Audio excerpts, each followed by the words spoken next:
कार्यक्रम खबर दुनिया की में आप सभी का स्वागत है। मैं हूं ऋतु वर्मा। डीडी न्यूज की तरफ से हमारे सभी दर्शकों को दिवाली की हार्दिक शुभकामनाएं। दुनिया भर से अंतर्राष्ट्रीय जगत की हलचल से जुड़ी तमाम अहम खबरें लेकर हम हाजिर हैं। अगले आधे घंटे में बात होगी विश्व भर में सुर्खियां बटोर रही राजनीतिक गहमा गहमी की, कूटनीतिक दांवपेच की, सामाजिक उथल पुथल की। लेकिन सबसे पहले शुरुआत करेंगे बड़ी खबरों के साथ। चुनाव से 11 दिन पहले गुप्त ईमेल सर्वर इस्तेमाल का जिन्न आया फिर बाहर। एफबीआई ने हिलरी क्लिंटन के खिलाफ दोबारा जांच शुरू की। हिलरी ने सच्चाई सामने लाने की मांग की। ट्रंप को मिला हिलरी पर हमले का नया मौका। वेनेजुएला के राष्ट्रपति को सत्ता से उखाड़ फेंकने के लिए विपक्ष का विरोध प्रदर्शन जारी। शुक्रवार को किया राष्ट्रव्यापी बंद। निकोलस मादुरो ने विरोधियों को दी जेल की धमकी। आईएस के अंतिम गढ़ माने जाने वाले मोसुल को मुक्त कराने पहुंची सेना। जान बचाने के लिए आतंकियों ने बच्चों को बनाया ढाल। 200 से ज्यादा को मारा। स्पेन में सरकार बनाने पर 10 महीने से चला आ रहा राजनीतिक गतिरोध खत्म। प्रधानमंत्री मारियानो राजोय ने जीता विश्वास मत। यूरोपियन यूनियन में बने रहने का किया वादा। पुरुषों के साथ कंधे से कंधा मिलाकर स्त्रियों के काम करने के दावों की खुली पोल। दुनिया भर में महिला पुरुषों के बीच आर्थिक समानता में गिरावट दर्ज। महिलाओं को पुरुषों की बराबरी में लग सकते हैं अभी और 170 साल। और शुरुआत अमेरिका से, जहां चुनावी खुमार चरम पर है। अमेरिका में 8 नवंबर को वोट डाले जाएंगे। मतदान के करीब आने के साथ ही चुनाव दिलचस्प होता जा रहा है। मतदान से 11 दिन पहले एफबीआई ने गुप्त ईमेल सर्वर इस्तेमाल मामले की जांच की बात कह के चुनावी माहौल को एक बार फिर से गरमा दिया है। इस बीच कई ताजा सर्वेक्षणों में दोनों उम्मीदवारों हिलरी क्लिंटन और डोनाल्ड ट्रंप के बीच का फासला कम होता दिख रहा है। राष्ट्रपति चुनाव से महज 11 दिन पहले गुप्त ईमेल सर्वर इस्तेमाल का मामला सामने आ गया है। मामले में एफबीआई ने हिलरी क्लिंटन के खिलाफ दोबारा जांच शुरू करने का ऐलान किया है। एफबीआई निदेशक जेम्स कॉमी ने कांग्रेस के नेताओं को एक पत्र में कहा कि कुछ नए ईमेल सामने आए हैं जो इस जांच से जुड़े हो सकते हैं। 2009 से 2013 तक विदेश मंत्री रहने के दौरान कई गुप्त ईमेल सर्वर का इस्तेमाल करने के लिए हिलरी क्लिंटन खेद जता चुकी हैं। हिलरी ने कहा कि लोग तथ्यों के बारे में पूर्ण जानकारी हासिल करने के हकदार हैं। अमेरिकी लोग तथ्यों के बारे में पूर्ण जानकारी प्राप्त करने के हकदार है। ये अनिवार्य है कि ब्यूरो इस मामले पर बिना किसी देरी के विस्तार से जानकारी दे। एफबीआई के निर्देशक ने कहा है कि वो नहीं जानते कि उनके पत्र में जिन ईमेलों का जिक्र किया गया है वे महत्वपूर्ण है या नहीं। मुझे भरोसा है कि वे ईमेल जो भी है उनसे जुलाई में पहुंचे गए निष्कर्ष में कोई बदलाव नहीं आएगा। रिपब्लिकन उम्मीदवार डोनाल्ड ट्रंप ने एफबीआई के फैसले का स्वागत किया है। ट्रंप पहले ही ईमेल मामले में हिलरी को जेल भेजने की वकालत करते रहे हैं। एफबीआई और न्याय विभाग के इस फैसले को मैं सम्मान करता हूं, क्योंकि उन्होंने जो गलती की थी उसको सही करने का उन्होंने साहस दिखाया है।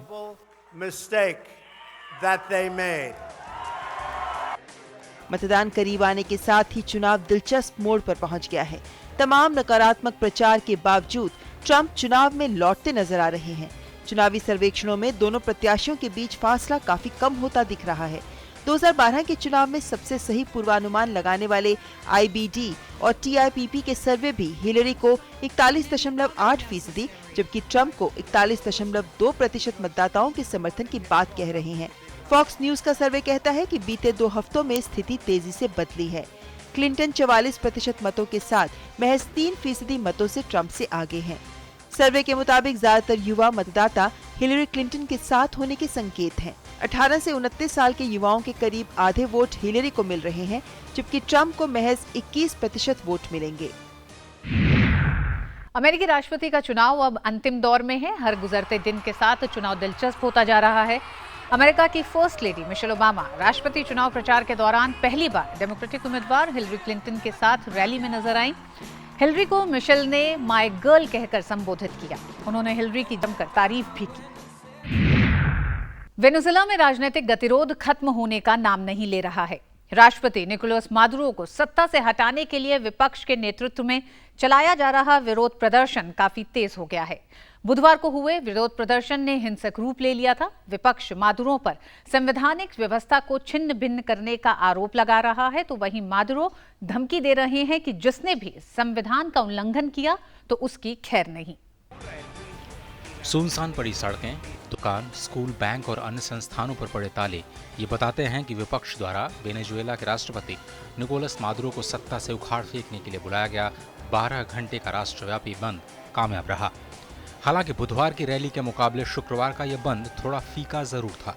मादुरो ने पहले ही धमकी दे रखी थी कि हड़ताल में शामिल होने वाली कंपनी को सरकार की तरफ से दी जाने वाली रियायत का लाभ नहीं मिलेगा। इसका असर भी किसी हद तक बंद पर पड़ता दिखाई दिया। तेल की कीमतों में अचानक गिरावट से प्रभावित कंपनियों के वेतन में 40% की वृद्धि को लागू करने का मादुरो ने वायदा किया है। ये साल में चौथी बार है जब वेतन में वृद्धि की जा रही है। विपक्ष का मानना है कि देश जब सरपिल महंगाई से जूझ रहा हो तो ऐसे में सरकार का ये कदम निरर्थक हो जाता है।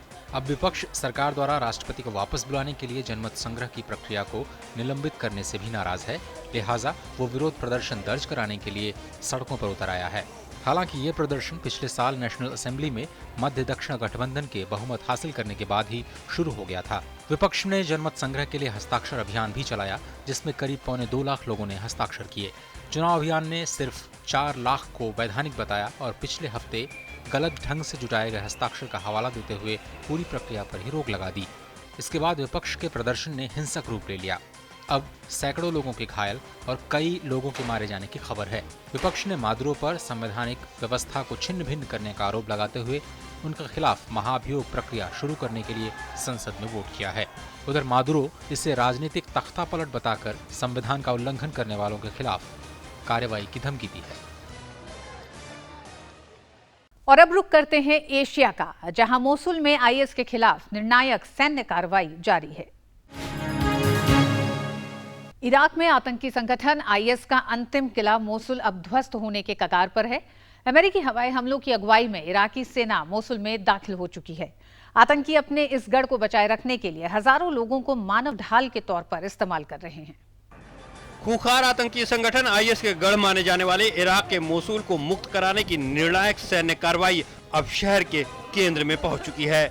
आतंकी अपने इस आखिरी किले को बचाने के लिए बच्चों और महिलाओं को ढाल बना रहे हैं। आईएस ने करीब 50,000 लोगों को अगवा कर लिया है और इन्हें ढाल के तौर पर इस्तेमाल कर रहा है। संयुक्त राष्ट्र मानवाधिकार कार्यालय का कहना है कि 8,000 परिवारों को बंधक बनाने की विश्वसनीय सूचनाएं हैं। अनुमान है कि शहर में करीब 15 लाख लोग फंसे हुए हैं। संयुक्त राष्ट्र ने बताया कि आईएस ने अपना आदेश नहीं मानने पर इराक की सुरक्षा सेवा के 190 पूर्व सदस्यों और 42 आम लोगों की जान ले ली है। मोसुल पर आईएस का कब्जा है और इराक की सेना, कुर्द लड़ाके और उनके सहयोगी सेनाओं ने शहर पर अधिकार के लिए अभियान छेड़ा हुआ है। अमेरिकी गठबंधन हवाई हमले में इनकी मदद कर रही है। अमेरिकी सेना के अनुसार अब तक 40 गांव आतंकियों के चंगुल से मुक्त कराए गए हैं। शहर के बाहरी इलाकों में कुछ सुरंगें भी मिले हैं, जिन्हें आईएस लड़ाके कवच के रूप में इस्तेमाल किया करते थे। हाल ही में आईएस ने अपनी शक्ति दिखाने के लिए रेतीली जमीन के टीले पर एक टैंक में धमाके से उड़ाकर उसका वीडियो जारी किया था। यह अमेरिकी टैंक इराकी सेना में अबराम के नाम से जाना जाता है।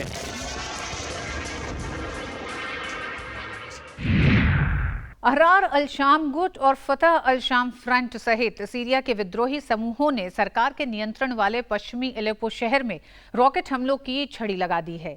विद्रोहियों ने सरकारी बलों के ठिकानों को निशाना बनाया। इस बीच गैस हमलों में संयुक्त राष्ट्र द्वारा की गई जांच के बाद सीरिया पर प्रतिबंधों का रूस ने ये कहते हुए विरोध किया कि इसके कोई पुख्ता सबूत नहीं है। जांच में 2014 से 2015 के बीच सरकारी बलों द्वारा क्लोरीन गैस के 3 हमलों की बात सामने आई थी। उधर इदलिब प्रांत के हास गांव के एक स्कूल पर हुए हवाई हमले में 22 की मौत हो गई है। माना जा रहा है कि हमला रूस ने किया है, हालांकि रूस ने इसे खारिज कर दिया। पाकिस्तान के क्वेटा शहर में आतंकियों ने पुलिस प्रशिक्षण केंद्र पर हमला बोलकर 62 लोगों को मार डाला। यह हमला ऐसे समय में हुआ है जब पाकिस्तान बड़े पैमाने पर आतंकियों के सफाए की बात कर रहा है। तो आखिर पाकिस्तान में ऐसे कितने और संगठन हैं जो आतंकी गतिविधियों को अंजाम देते रहते हैं? पाकिस्तान जिन्हें हथियार बनाकर भारत में आतंक का घिनौना खेल खेलता रहा है, अब वही उसे जख्मी करने का मौका हाथ से जाने नहीं देते हैं। इस बार निशाना बना क्वेटा स्थित पुलिस प्रशिक्षण केंद्र, जिसमें 62 लोगों की मौत हो गई। जिम्मेदारी आईएस ने ली, लेकिन इशारा लश्कर झांगवी की तरफ जा रहा है। पाकिस्तान में ऐसे कई संगठन हैं जो आतंक के सहारे अपनी राजनीतिक रोटी सेक रहे हैं। भारत में 26/11 जैसे हमले को अंजाम देने वाले लश्कर तैयबा पर अमेरिका से लेकर यूएन तक ने प्रतिबंध लगा रखे हैं। फिर भी उसका सरगना हाफिज सईद धड़ल्ले से रैलियां करता है और प्रशिक्षण शिविर चलाता है। जमात उद दावा लश्कर की ही एक और शाखा है। कहने को तो ये परोपकारी संस्था है, लेकिन हकीकत में ये भी आतंक का पोषण कर रही है। नन्हे मुजाहिद के नाम से एक मैगजीन निकालता है। हिजबुल मुजाहिदीन की शुरुआत वर्ष 1989 में हुई थी। संगठन का मकसद कश्मीर में आतंकवाद को आगे बढ़ाना है। इसका मुखिया सैयद सलाहुद्दीन है। जैश ए मोहम्मद की स्थापना 1999 में हुई। मौलाना मसूद अजहर इसका मुखिया है। विमान अपहरण, पठानकोट और उरी हमले इसी ने अंजाम दिया। हक्कानी नेटवर्क की शुरुआत 1970 में हुई। हालांकि ये संगठन तो अफगानिस्तान से होता है, लेकिन इसका आका मौलवी जलालुद्दीन हक्कानी पाकिस्तान में ही है। 1980 में जब अफगानिस्तान में सोवियत संघ की सेना पहुंची तो हरकत उल जिहाद अल इस्लामी से कुछ आतंकी टूटे और उन्होंने हरकत उल मुजाहिदीन हुजी की शुरुआत की। इसके कनेक्शन अल कायदा से हैं तो ओसामा बिन लादेन से कई आतंकियों की करीबी रही है। तहरीके तालिबान पाकिस्तान TTP 2007 से सक्रिय है और पाकिस्तान अफगानिस्तान सीमा पर इस संगठन की पकड़ है। लश्कर झांगवी की स्थापना 1996 में हुई। बेहद खतरनाक माने जाने वाला ये संगठन शिवा विरोधी माना जाता है। हरकत उल जिहाद अल इस्लामी का गठन 1984 में हुआ। ये पाकिस्तान स्थित पहला आतंकी संगठन बना। बांग्लादेश और पाकिस्तान में इसकी अच्छी पकड़ है। 1992 में गठित तहरीके जफारिया के निशाने पर सुन्नी होते हैं। इसे शिया दबाव वाला संगठन माना जाता है।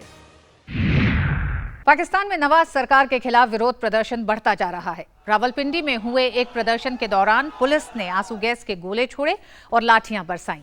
इस बीच 2 नवंबर को इस्लामाबाद बंद का ऐलान करने वाले इमरान खान अपने फैसले पर अड़े हुए हैं।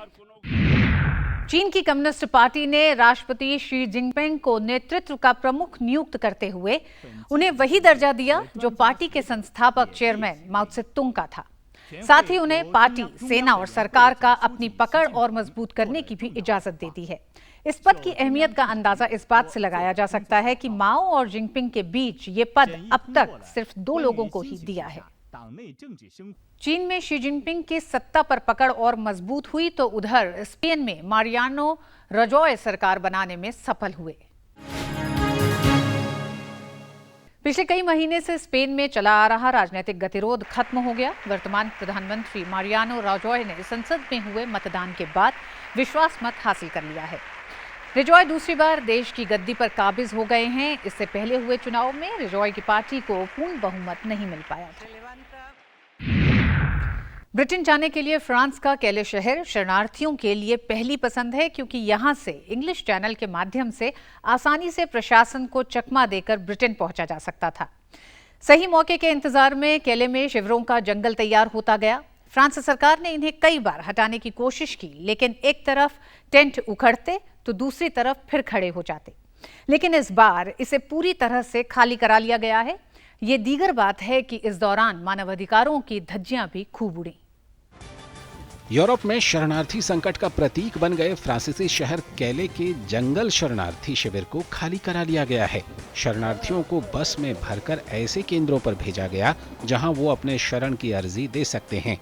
प्रशासन के मुताबिक अब तक 4,404 शरणार्थियों को देश के अलग अलग हिस्सों में भेजा गया है। सबसे बड़ा मसला शिविर में रह रहे नाबालिग बच्चों का था, जिनमें 1,200 बच्चों को शिविर के पास ही कंटेनर बने एक अस्थायी शिविर में डाल दिया गया। ज्यादा भीड़ होने की वजह से पहली ही रात दर्जनों बच्चों को बिस्तर नसीब नहीं हो पाया। ये वो बच्चे हैं जो इस सफर में अपने करीबियों से बिछड़ गए हैं। कंटेनर में जिन बच्चों को जगह नहीं मिल पाई है, उन्हें ब्रिटेन भेजा जा रहा है। कई संगठनों ने बच्चों के साथ हुए इस दुर्व्यवहार पर कड़ा ऐतराज जताया है। माना जा रहा है कि शिविर में 6 से लेकर 8,000 लोग थे। बाकी बचे हुए लोग शिविर से निकलकर आसपास के इलाकों में छुप गए हैं।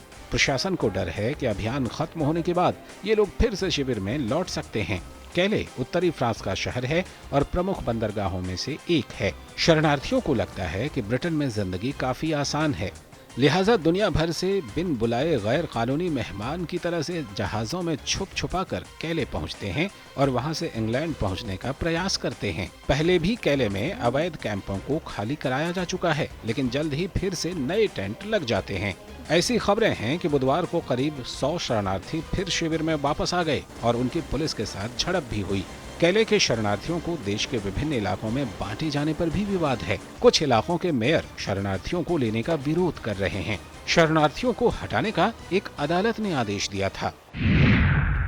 दुनिया भर में महिला पुरुषों के बीच आर्थिक समानता में गिरावट दर्ज की गई है। हालत यह है कि इस वजह से दुनिया एक साल में 52 साल पिछड़ गई है। हालांकि शिक्षा और राजनीति के मामले में महिलाओं की स्थिति थोड़ी बेहतर हुई है। ये खुलासा वर्ल्ड इकोनॉमिक फोरम की the global gender gap report 2016 में हुआ है। लैंगिक समानता को लेकर बड़े बड़े दावों के बावजूद हालात में सुधार होता नहीं दिख रहा है। वर्ल्ड इकोनॉमिक फोरम की the global gender gap report 2016 के खुलासे बेहद चौंकाने वाले हैं। रिपोर्ट के अनुसार कार्यस्थल में लैंगिक अंतर काफी बढ़ा है। इस हिसाब से आर्थिक सुधार पर महिलाओं को पुरुषों के बराबरी में आने में और 170 साल लग सकते हैं। पिछले साल ये आकलन 118 साल का था। लैंगिक समानता में आइसलैंड अव्वल है, दूसरे पर फिनलैंड, तीसरे पर नॉर्वे और चौथे स्थान पर स्वीडन है। सभी मामलों में लैंगिक समानता की 5 शीर्ष की सूची में 4 स्कैंडिनेवियन देश हैं। इन देशों में काम और पारिवारिक जिम्मेदारियों के बीच संतुलन कायम करने के लिए अनुकूल कानून बनाए गए हैं। रिपोर्ट में कहा गया है कि मौजूदा स्थिति में दुनिया में महिलाओं और पुरुषों के बीच सभी स्तरों पर समानता आने में और 87 साल लग सकते हैं। महिला पुरुषों के बीच बराबरी को लेकर सिर्फ एशिया, मध्य पूर्व और अफ्रीका को लेकर ही चिंता नहीं जताई गई है, बल्कि अमेरिका, ब्रिटेन जैसे बड़े देशों में भी असमानता कम करने की सलाह दी गई है। लैंगिक समानता को लेकर पिछले साल के मुकाबले भारत की स्थिति थोड़ा मजबूत हुई है। भारत 144 देशों में 21 स्थान चढ़कर 87वें पायदान पर आ गया है।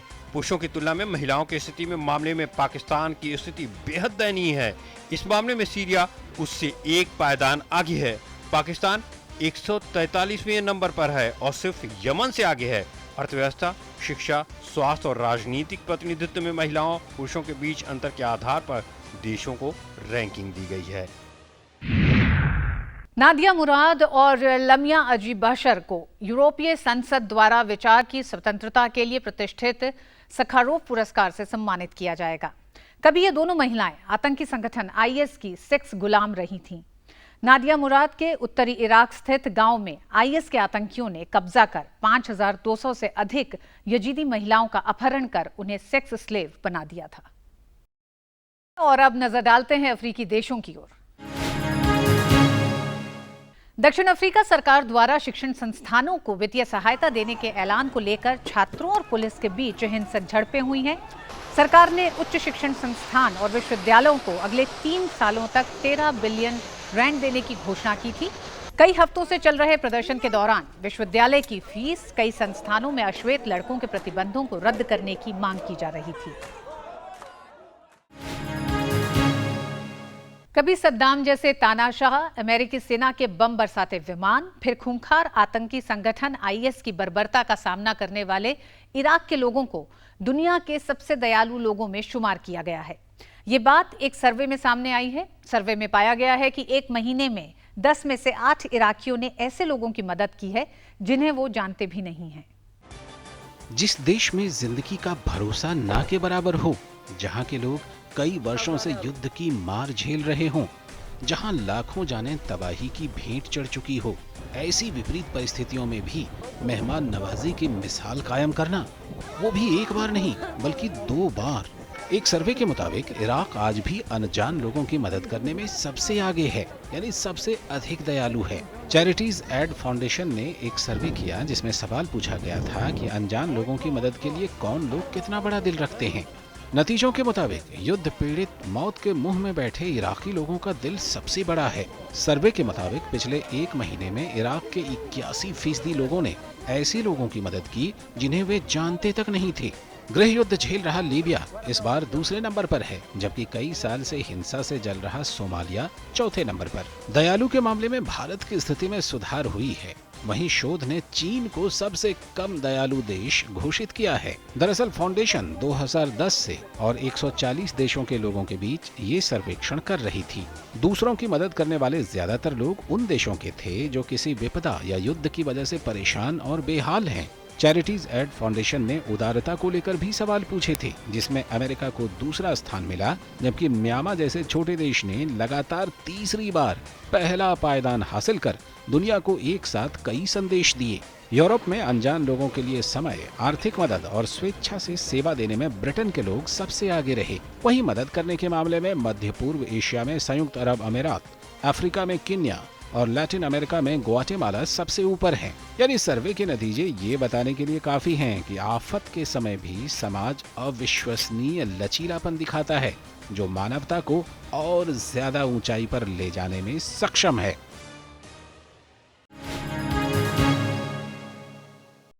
महज 12 साल की उम्र में अपनी हरी आंखों में पूरे अफगान बिरादरी के विस्थापन का दर्द लिए शरबत गुला जब पाकिस्तान पहुंची तो मशहूर फोटोग्राफर स्टीव मैकरी ने उनकी तस्वीर खींची। तस्वीर मैगजीन में छपी तो वो शरणार्थी संकट की प्रतीक बन गई। उस वक्त उन्हें अफगान युद्ध की मोनालिसा कहा गया। अफगान शरणार्थी संकट को दुनिया में पहचान दिलाने वाली शरबत गुला अब फर्जी पहचान पत्र के आरोप में सलाखों के पीछे पहुंच गई है। लाल स्कार्फ में लिपटे चेहरे से झांकती हरी आंखों वाली तस्वीर जब नेशनल ज्योग्राफिक मैगजीन के कवर पेज पर छपी तो सिर्फ उस लड़की का ही नहीं, बल्कि सीमा से लगे इलाकों का खाक छान रहे उन लाखों लोगों का दर्द दुनिया के सामने आया, जो अफगानिस्तान पर सोवियत संघ के हमलों के बाद छत की तलाश में दर बदर भटक रहे थे। अफगानी लड़की शरबत गुला की ये तस्वीर शरणार्थी संकट की प्रतीक बन गई। उन्हें अफगान युद्ध की मोनालिसा तक कहा गया। इस तस्वीर को मशहूर फोटोग्राफर स्टीव मैकरी ने 1985 में ली थी, जब शरबत गुला पेशावर के नासिर बाग शिविर में अपने परिवार के साथ जिंदगी के मुश्किल वक्त काट रही थी। शरबत गुला उस समय महज 12 साल की ही थी। सोवियत संघ हार तो जरूर गया, लेकिन अफगानिस्तान के हालात, खासतौर पर महिलाओं के लिए जिंदगी और भी तंग हो चुकी थी। गुला की जिंदगी में कई बदलाव आ चुके थे।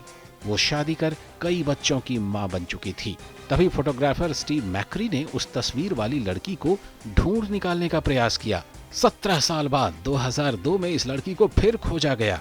पूरी दुनिया को हिला कर रख देने वाली खुद की तस्वीर को उसने पहले कभी नहीं देखा था। लेकिन अब किस्मत का खेल देखिए।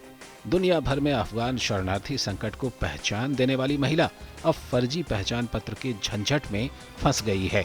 पिछले दिनों उसे पाकिस्तान में नकली पहचान पत्र बनवाने के आरोप में हिरासत में लिया गया। आरोप है कि हज पर जाने के लिए शरबत गुला ने कथित तौर पर शरबती बीवी के नाम से अप्रैल 2014 में पहचान पत्र के लिए आवेदन किया था। उस समय गुला अफगानिस्तान में अपने परिवार के साथ रहती थीं। पाकिस्तान सरकार ने फर्जी पहचान पत्र बनाकर पाकिस्तान में रह रहे विदेशियों के खिलाफ अभियान चलाया है।